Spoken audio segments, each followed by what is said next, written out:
को भगवान के चरणों में अर्पण करने के लिए सुदामा जी ऐसे परम भक्त थे, हर समय भगवान के भजन में डूबे रहते थे। 5 घर से भिक्षा लेते थे सुदामा जी, जो भी मिल जाता था उसी से अपने संग्रह और परिग्रह चलाते थे। उनके पत्नी थी, छोटे छोटे बच्चे भी थे। सुदामा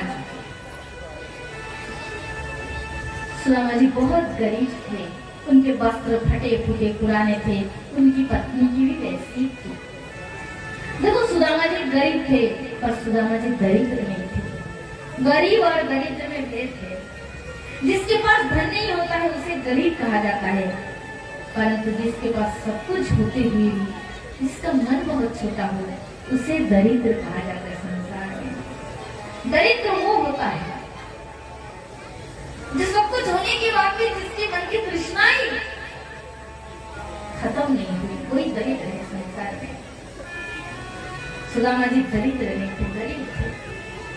5 घर से भिक्षा देते थे, क्योंकि सुदामा जी का विचार था कि ब्राह्मण को आवश्यक से ज्यादा धन की, जितना आवश्यक है उससे ज्यादा धन की जरूरत नहीं होता है। 5 घर से भिक्षा से अगर कोई दे दे तो सुदामा जी ठीक है, ना भी दे दे तो भी प्रसन्न रहते थे। परंतु सुदामा जी के पति बहुत दुखी रहते थे। क्यों? सुदामा जी की पत्नी सोचते हैं कि मैं भूखी रहूं, मुझे दुख नहीं।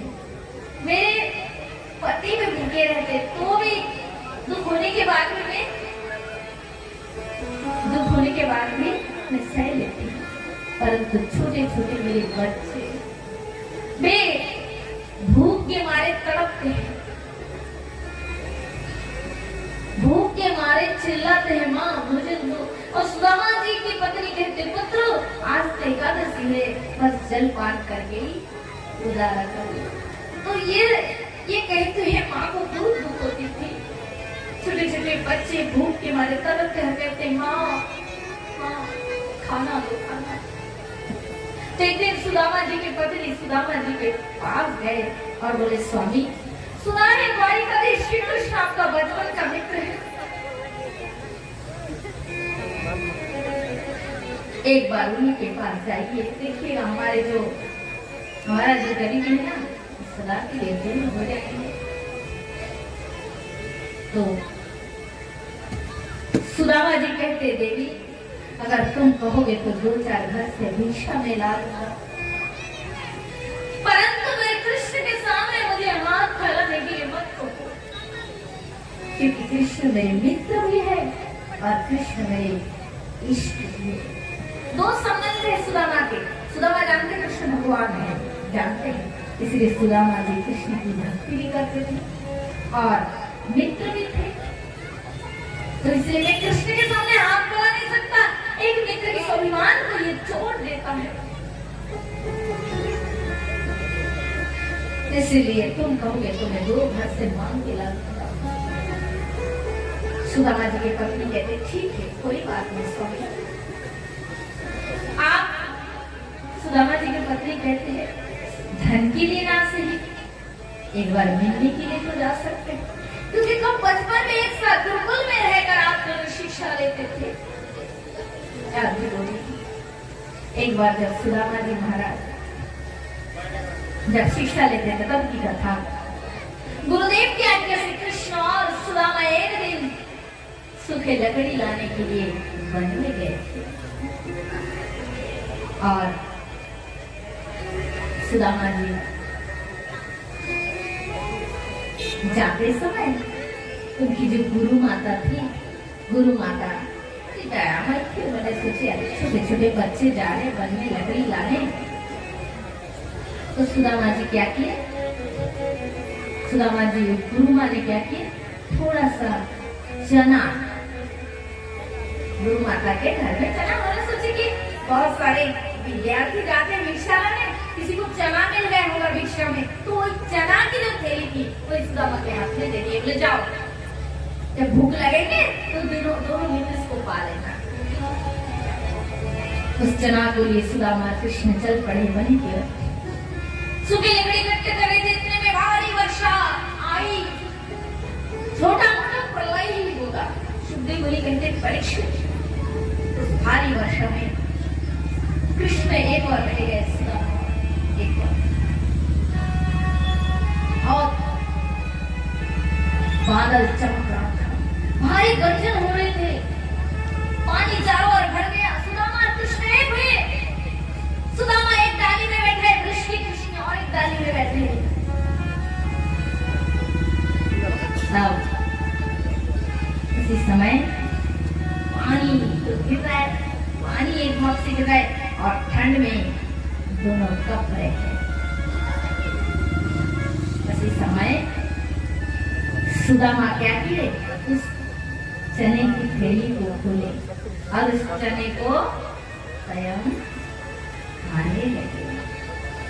कृष्ण ने कहा सुदामा क्या चबा रहे हो? अरे ठंड मुझे भी लग रहा है, मुझे भी दो। मैं जानता हूँ तुम चना खा रहे हो। सुदामा कहते नहीं खा लो। तो दांत कप-कपी हो रहे ना, तो दांत से दांत ऐसे लग रहे हैं, इसी से शब्द आ रहा है। अच्छा तो चना खा, तुम्हारे चना दे। अरे वो तो पानी में गिर गया। कन्हैया समझ गए सुदामा झूठ बोल रहे हैं। चना खाना को क्यों? उस चना को सुदामा ने कृष्ण को क्यों नहीं दिया? इसका भी एक कारण है भक्तजनों। गुरु माता ने जब चना दिए थे ना सुदामा को, उस चना को स्पर्श करते ही सुदामा जान गए कि इस चना जो है ना, ये श्रापित चना है। इस चना पे श्राप लग गया है। कैसा श्राप? एक बूढ़ी थी, उस गुरुकुल के आगे एक गांव था, उस गांव में एक बूढ़ी माता रहती थी जो बहुत गरीब थी। 7-8 दिन उसको उपवास करना पड़ता था। एक दिन बहुत कष्ट से उस बूढ़ी माता को भिक्षा में थोड़ा चना मिली।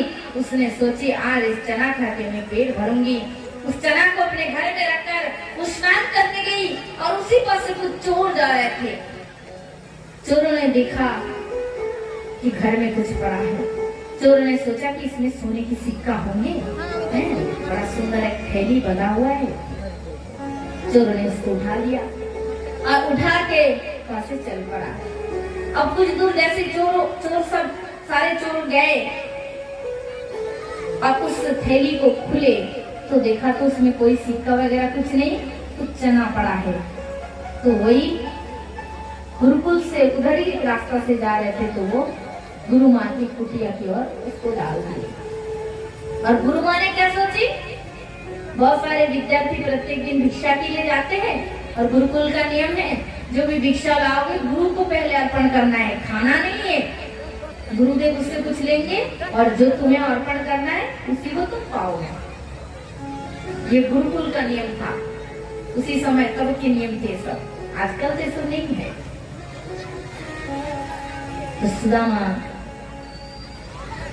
जी महाराजा कृष्ण जब जा रहे थे, गुरु माँ ने वचना दे दी और इधर वो बूढ़ी नहा के जब आई, आकर उसने पहले सोच के रखी थी चना खाऊंगी, बहुत दिन से भूखी हूँ, मन में बड़ी चना खाने की जो विचार उसकी बैठ गई थी।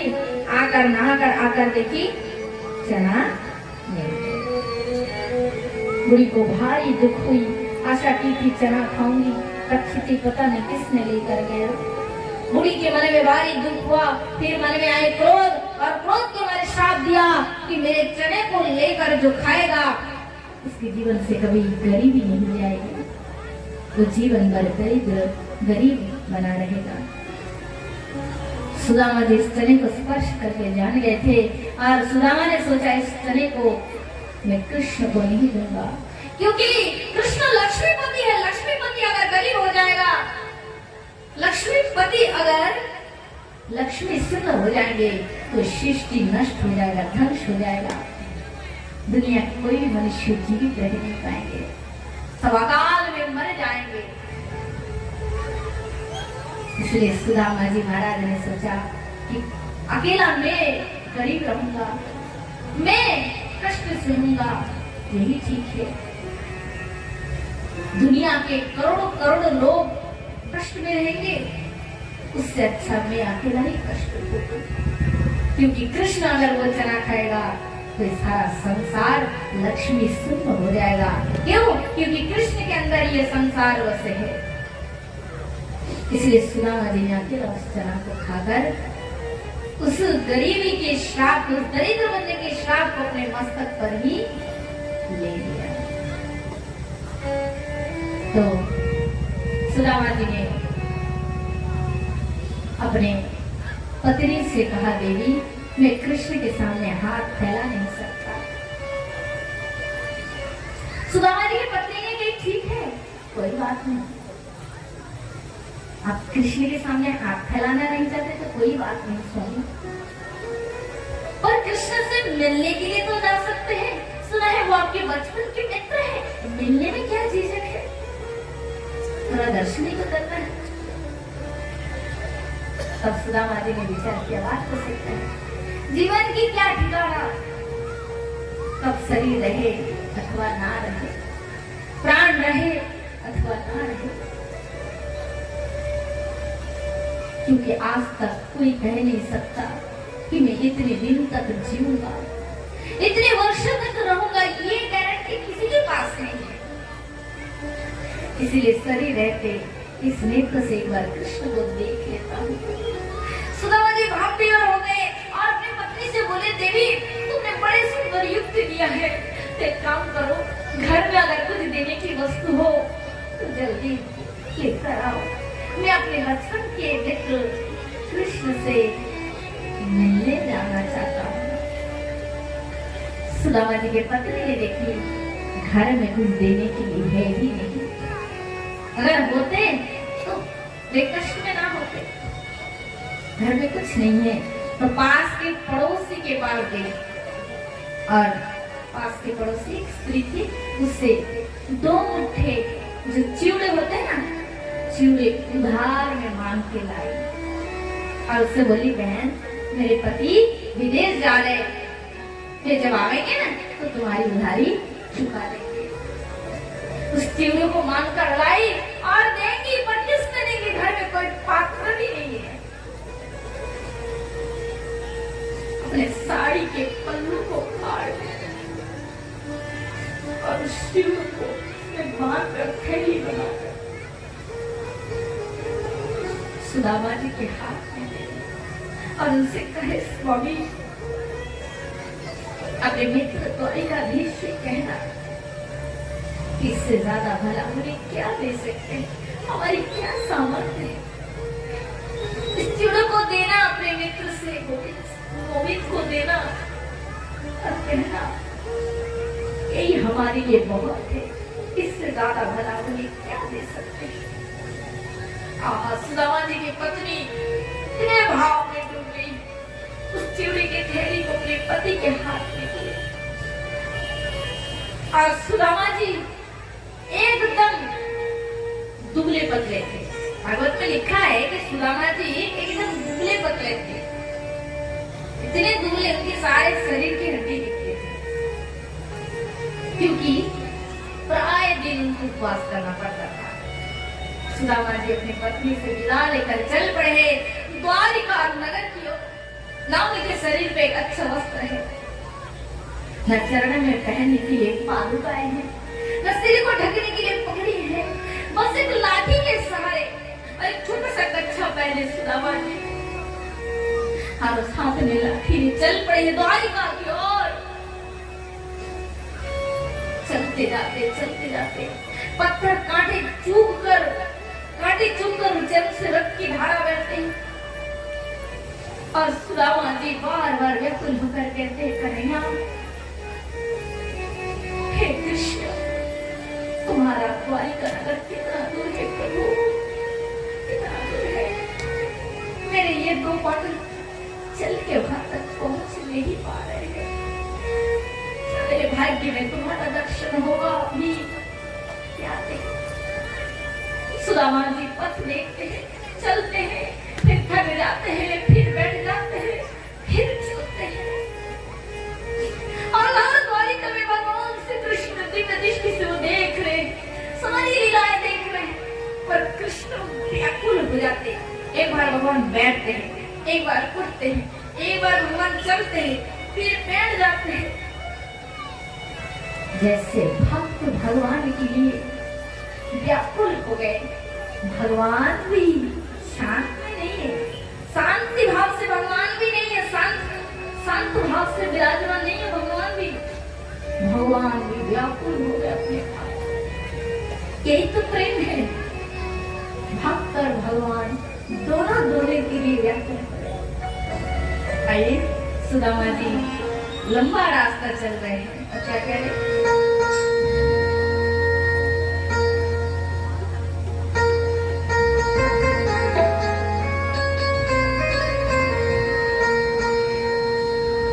दूर नगरी बड़े दूर नगरे, दूर नगरी बड़े दूर नगरे, दूर नगरे बड़े दूर नगरे, दूर नगरी बड़े दूर नगरी।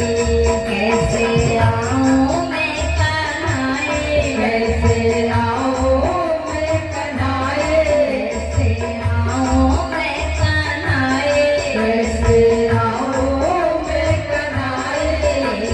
द्वारिका नगरी बड़े दूर नगरी, दूर नगरी बड़े दूर नगरी, दूर नगरी बड़े दूर नगरी।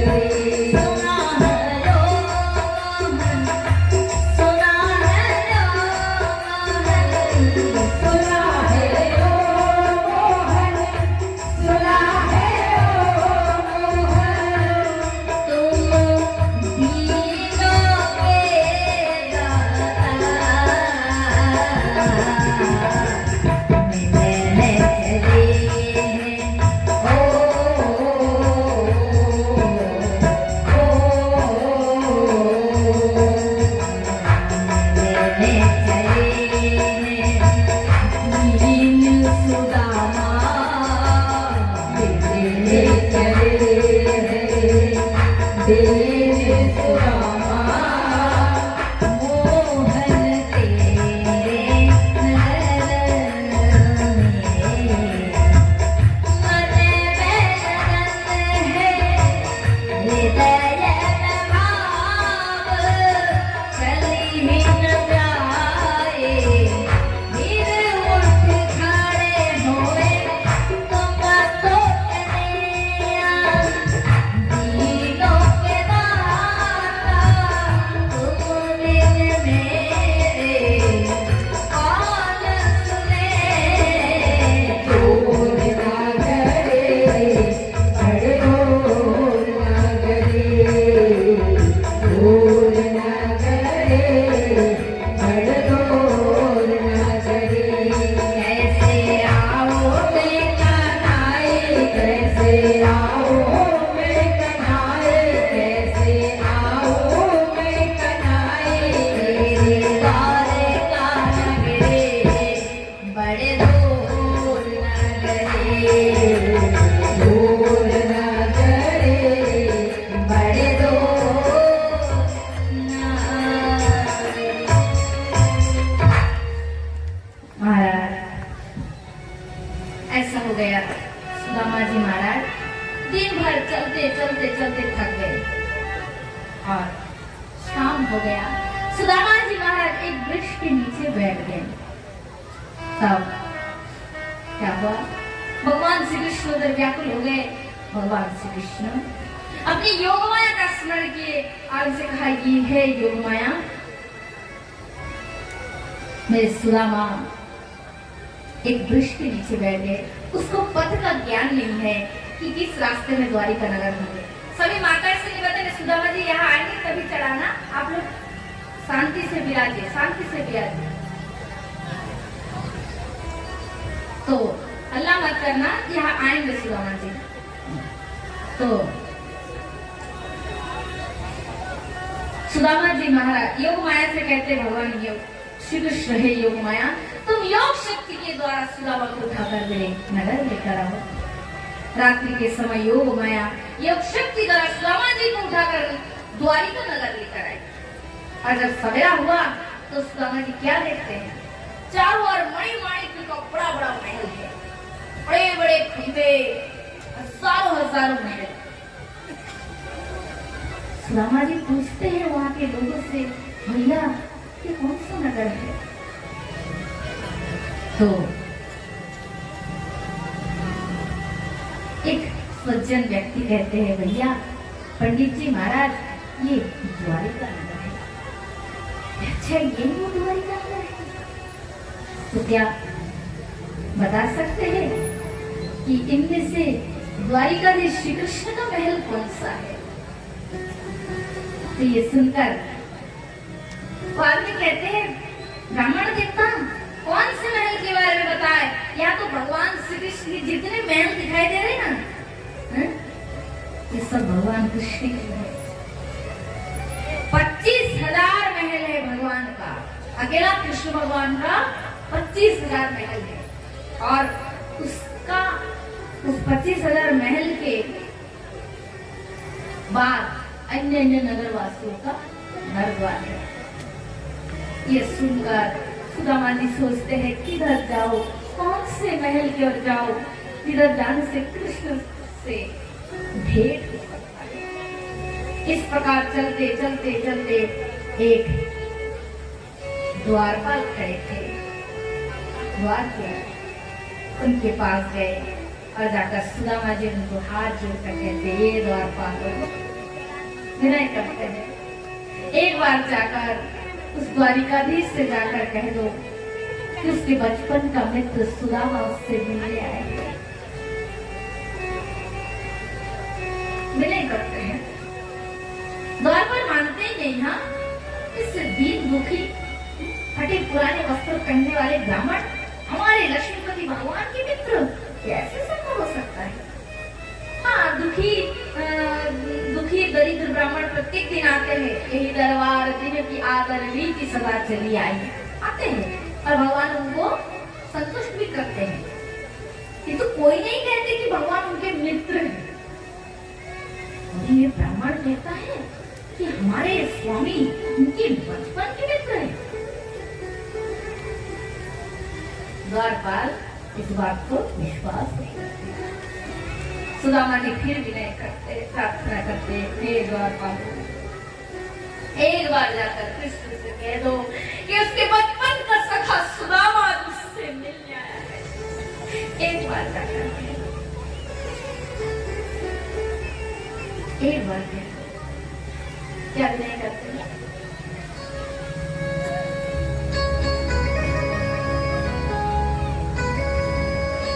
देखो देखो ये गरीबी, ये गरीबी कहाँ,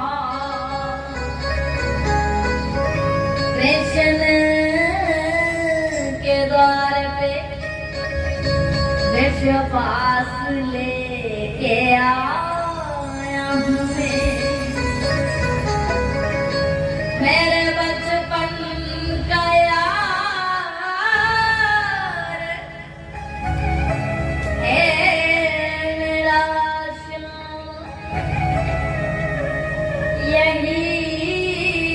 सोच करके मैं आस करके आया हूँ। अरे द्वारपालो कन्हैया से कह दो, अरे द्वारपालो कन्हैया से कह दो, इधर के सुदामा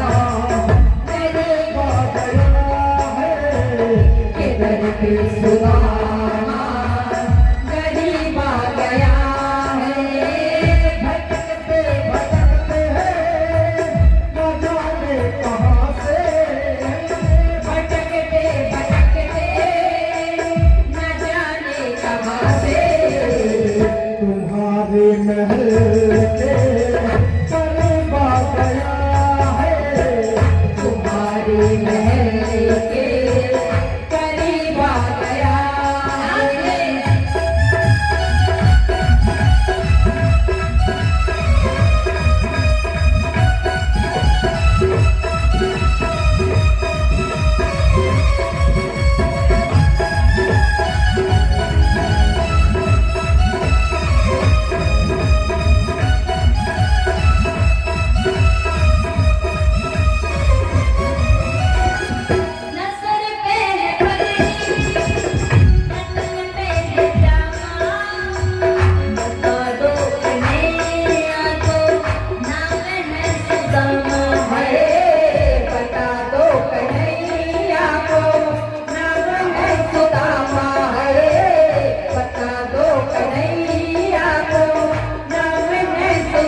दुख के बाद मोहन सजा करके कह दो सखावर नसीब आ गया है मेरे सखावर नसीब आ गया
सच बताओ इतने जगह कथा की है और सुदामा बनते हैं, पर आज पहली बार कथा में बालक सुदामा बने और इतने हृदय में भाव, जो बच्चे का मन सबसे ज्यादा पवित्र होता है संसार में, क्योंकि उनमें उनके मन में कोई संसार नहीं बैठ पाता, कोई मेला नहीं होता।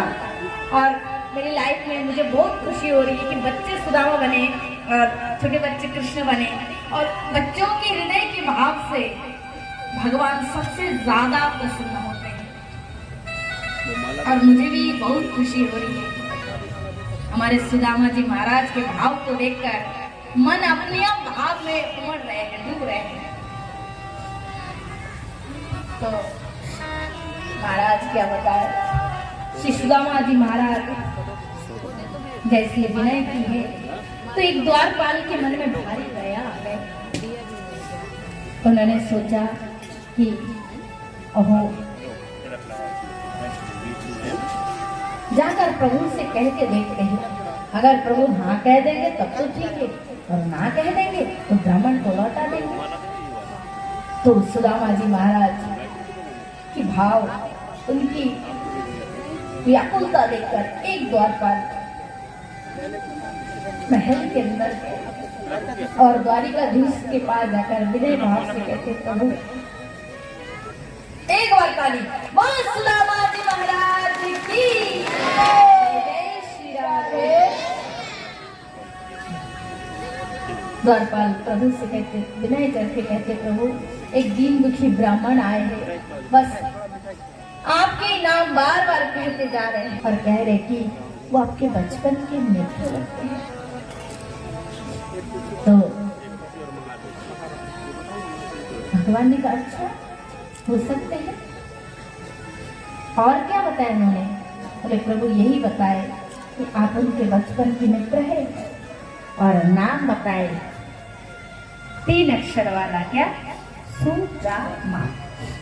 ने नाम सुना सुदामा, फिर अपने द्वारपालों से कहते हैं, प्रभु कहते हैं द्वारपाल क्या नाम बताए, फिर से कहो। तो द्वारपाल कहते थे सुदामा। जैसे भगवान ने नाम सुना सुदामा है, प्रभु व्याकुल हो गए। सुदामा, सुदामा मेरे मित्र, मुझसे मिले बगैर मैं जाना। सुदामा रुक जाना, सुदामा बहुत दिन बाद आए हो। कहकर प्रभु सुदामा सुदामा सुदामा कहते चल पड़े। कहा भगवान के मस्तक की मुकुट गिर गए, कहा चरणों की मुकुट गिर पड़े, कहा भगवान की बांसुरी गिर पड़े। भगवान चल पड़े द्वार की ओर, जाकर देखे सुदामा खड़े हैं लाठी लेकर, कहते हैं कृष्ण मैंने आशा भी नहीं किया था कि तुम सच में आओगे, तुमने मुझे याद रखा कृष्ण, मैंने सोचा भी नहीं था। कृष्ण कहते सुदामा तुम्हारे जैसे मित्र को कौन भूल सकता है, तुम मेरे मित्र थे और हर दिन मेरे मित्र रहोगे। सुदामा मैं उस बात को कभी नहीं भूला था जब तुम्हारे घर में तुम बड़े प्रेम से मुझे एक तंदूर के दाना भोग लगाते थे, उसी को मैं बड़े प्रेम से बांटा था। सुदामा मैं उस दिन को नहीं बोल पाता हूँ जब तुमने मुझसे मित्रता के लिए कभी भी प्रस्ताव नहीं रखे थे, क्योंकि तुम डरते थे मित्रता करने से, फिर मित्र बनाने से फिर मित्रता निभाना पड़ता है। तब कृष्ण ने कहा था सुदामा तुम्हें मित्रता निभाने की कोई आवश्यकता नहीं, मित्रता जब निभाना होगा तो कृष्ण निभाएगा, पर एक बार तुम मुझे अपना मित्र बनाओ। ये सुनते सुदामा रो पड़े। सुदामा ने कहा कन्हैया तुम जैसा मित्र संसार में कौन ना चाहेगा, मेरा भी मन होता था कि कृष्ण मेरे मित्र बनते, परंतु मैं डरता था कि मैं गरीब हूँ, मेरे पिता नहीं है, अकेली एक माँ है, मित्रता निभाना होगा तो मैं तो कुछ कर नहीं पाऊंगा। सुदामा जी डरते थे, किंतु कृष्ण ने सुदामा के हाथ पकड़ लिए और कहा आज से तुम हर दिन के लिए मेरे मित्र। कोई सब बात याद आ गए, दोनों को आलिंगन किए और प्रेम में बह गए। सुदामा की आंखों के अश्रु से कृष्ण का अंग में सुदामा की आंसू बह रहे हैं और अंग भीग गए हैं और कृष्ण की आंसू से सुदामा के अंग भीग गए हैं। इस प्रकार दोनों मित्र दोनों को गले लगाकर रोदन कर रहे हैं। सारा संसार सुदामा और कृष्ण की मित्रता अवस्था देख रहे और जय जयकार कर रहे, जय जयकार कर रहे, वाह वाह कर रहे और कह रहे मित्रता हो तो ऐसी सुदामा कृष्ण के जैसा। धन्य जो खाली चरण से आया, उस बंधु को मनाने के लिए भी गोविंद खाली चरण से ही आए। कृष्ण सुदामा के हाथ पकड़ लिया, कहा चलो मित्र चलो। कृष्ण सोच रहे और मेरी सुदामा के जीवन में और दुख का दिन अब और नहीं है, अब तो उसके खत्म का समय आ गया।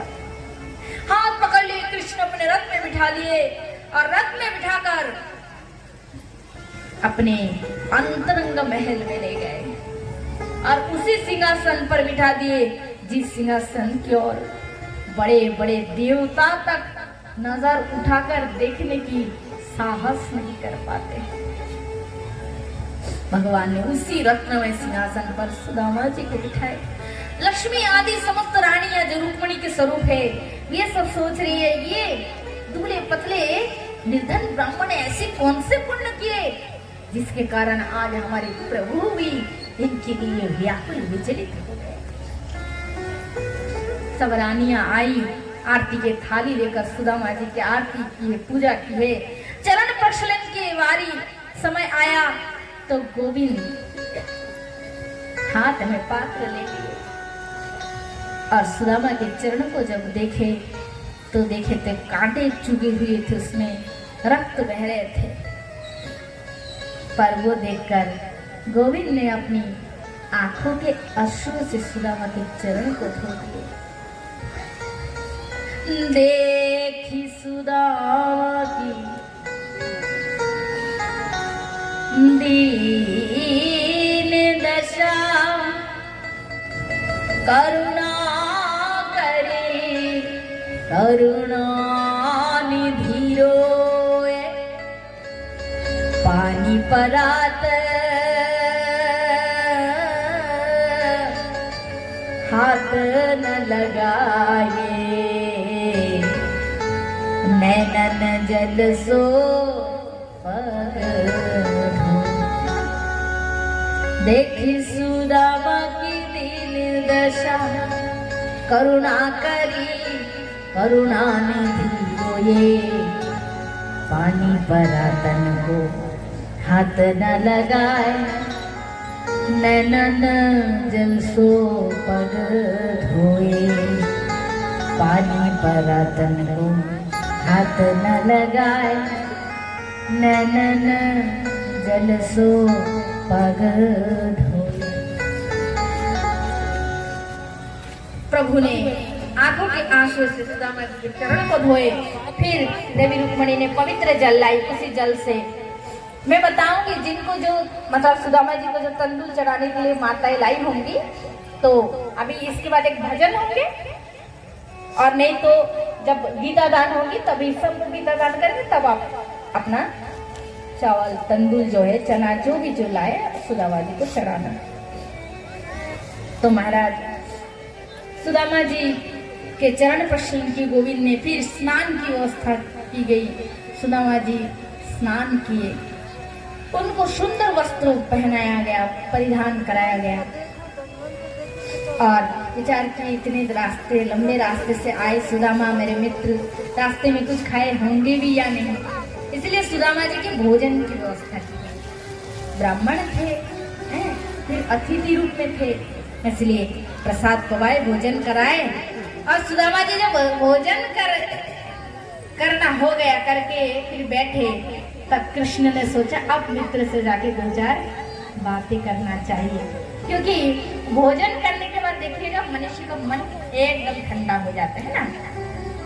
कोई मनुष्य भूख में हो उससे बातें कहेंगे ना तो उतने फुर्ती से बात नहीं कह पाते, क्योंकि वो भूखे हैं, थके हुए हैं। पर यदि मनुष्य भोजन कर ले तो वे शांत हो जाते हैं, मन स्थिर हो जाता है।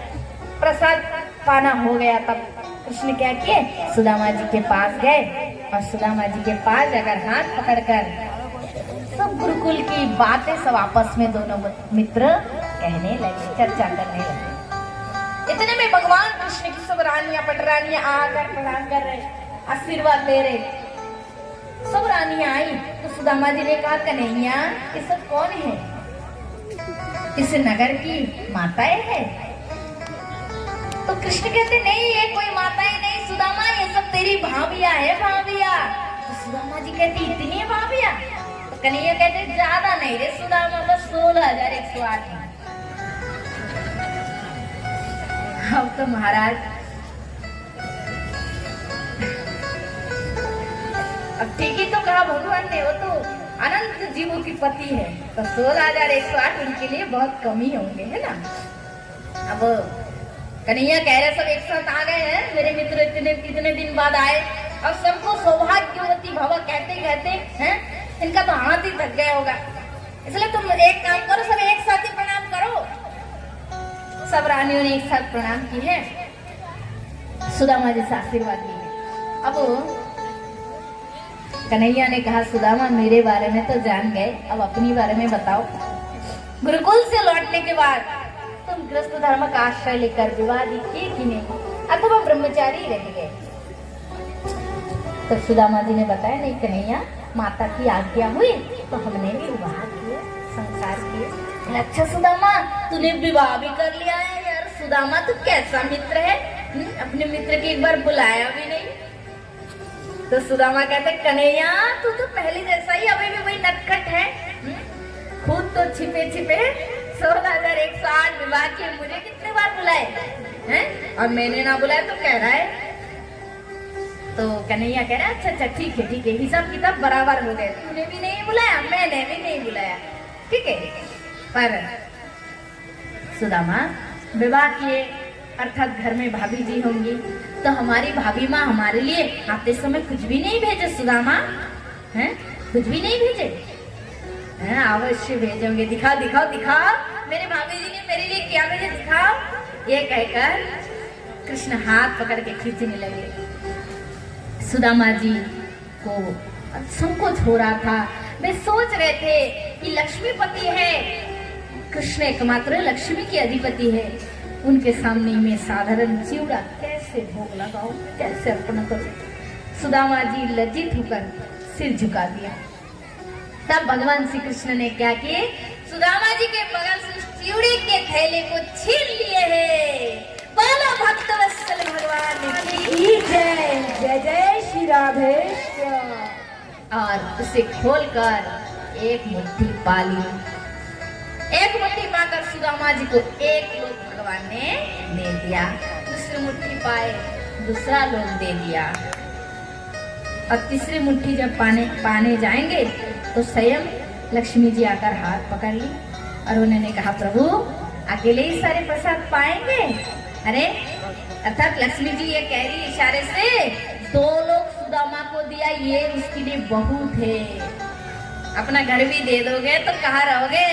सुदामा की तो एक पत्नी है, तुम्हारे 16,108 पत्नी है, अपना घर दे दोगे तो तुम्हारी पत्नियां कहाँ रहेंगी, रास्ते पे रहेंगे, इसलिए 2 लोग भी उसके लिए बहुत है, अपना स्थान रखो प्रभु। भगवान ने कहा, वो तो है देवी, पर प्रेम तो ऐसा ही है, उसका सब कुछ मेरा हो जाए, मेरा सब कुछ उसका हो जाए, तभी तो सच्चा मित्रता है। दुर्गे कहा, वो तो ठीक है, पर आपने उनको जो दिया बहुत है प्रभु। तब भगवान ने कहा, ठीक है। तब बाकी चिवड़ों को जो रुक्मणी देवी थी ना, उन्होंने रानियों में बांटकर पाए। तो सुदामा जी महाराज 5-6 दिन तक गोविंद त्योहारों के और फिर उनसे विदा लेकर अपने घर के स्थान